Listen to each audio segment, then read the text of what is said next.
Como é que você vê essa decisão de Alexandre de Moraes? Todos os decretos suspensos do IOF e reunião marcada. O Alexandre de Moraes fez, na prática, Fabiola, ele recolocou a bola no centro, anulou todos os gols que o governo imaginava ter feito contra o Congresso contra o governo, zerou o placar e colocou a bola no centro do gramado.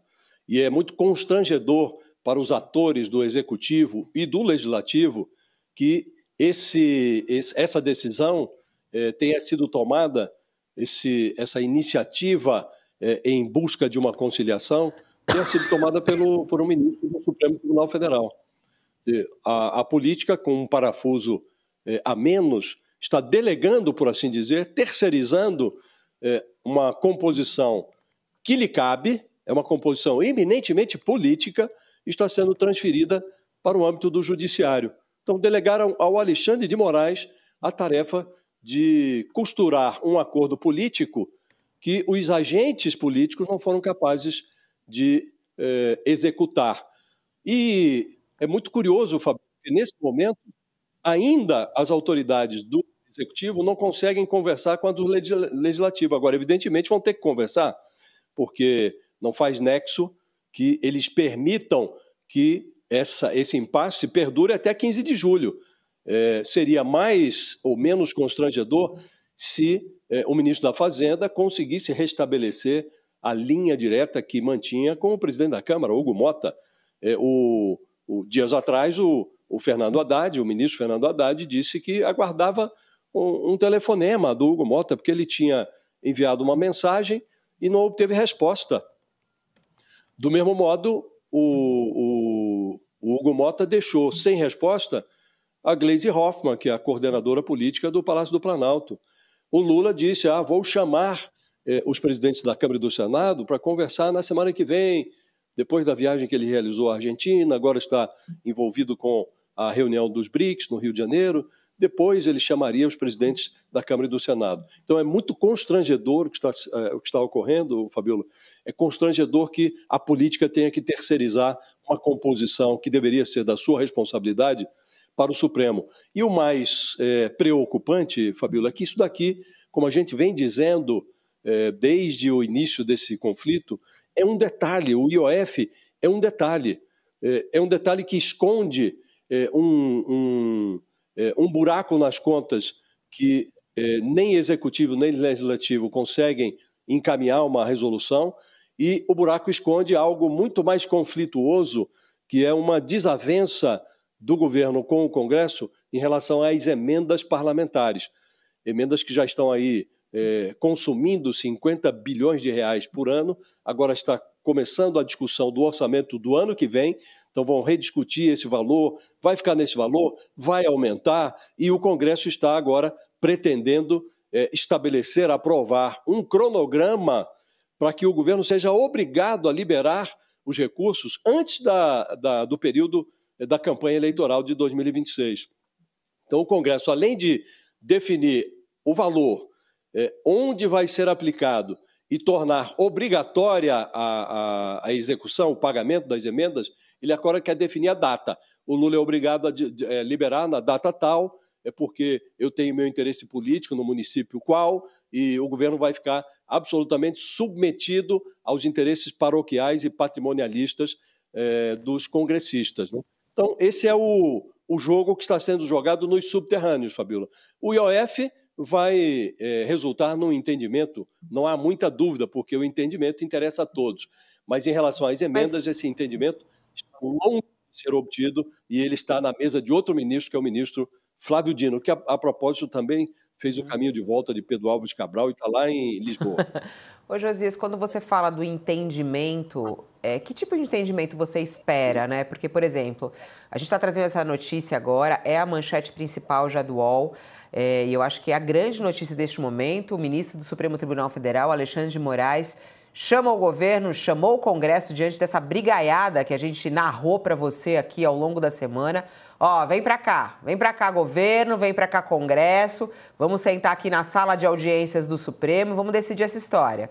Vamos entrar num consenso. que é na linha, inclusive, do que o presidente do Supremo Tribunal Federal falou mais cedo lá no Gilmar Palusa, no Fórum de Lisboa.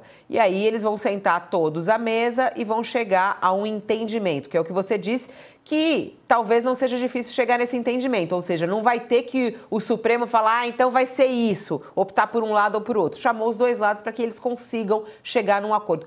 Qual é esse acordo que vai sair, Josias? Quem vai ceder? Quer dizer, o governo vai ceder uma parte, o Congresso vai ceder outra. Que entendimento você espera? O que você acha que é possível chegar diante até das suas apurações e do seu conhecimento dos dois lados? O que está em jogo agora, Fabíola, é o fechamento das contas de 2025 e 2026. Então é preciso encontrar dinheiro para fechar as contas. E eles estão fazendo essa aritmética de chegada para encontrar esse dinheiro. O IOF é parte desse esforço. Com o IOF, o governo ia arrecadar alguma coisa entre 10 bilhões e 12 bilhões de reais, que não resolve o problema, é só parte da equação. E há, junto com o IOF, uma medida provisória que o governo enviou, taxando as bets, taxando fintechs. Então, o governo está recorrendo a uma tributação para fechar as suas contas. O Congresso está dizendo tributo mais tributo, não. O governo que corte as suas despesas. Então, eles vão ter que chegar a um entendimento para fechar as contas. Isso está longe de resolver o problema de maneira perene. O problema fiscal do Brasil é muito maior do que esse, mas o arranjo que está sendo procurado, buscado agora, é um arranjo, como disse, para fechar as contas de 2025 e 2026 e empurrar com a barriga o problema mais profundo, é um problema estrutural das contas brasileiras, que só vai ser resolvido na fase de transição do próximo governo, seja ele um governo, um quarto mandato do Lula, seja presidente adversário do atual. O problema vai ter que ser enfrentado em algum momento. Não será agora, em termos definitivos. Então, eles vão fazer um arranjo qualquer para fechar as contas. O Congresso não vai ceder naquilo que lhe é mais caro, que são as emendas parlamentares, mas vai entregar ao Lula algo que é muito vital para o Lula também, que é o projeto que isenta do pagamento do imposto de renda quem ganha até R$ 5.000. Há uma discussão que está sendo feita entre o Arthur Lira e o ministro Fernando Haddad. Os dois estão conversando abaixo da linha, abaixo da superfície.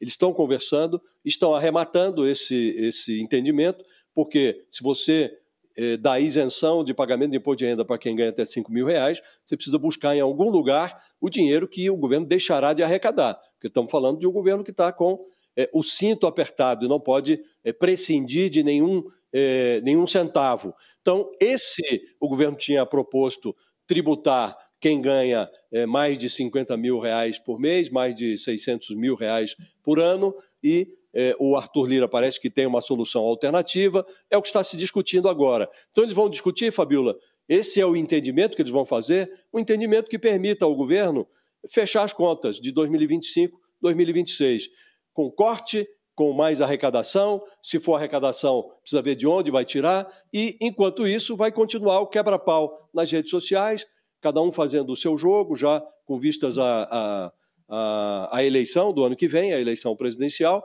mas esse acerto ele tem que ser feito e será feito para fechar as contas, para fazer essa conta de chegada para 2025 e 2026.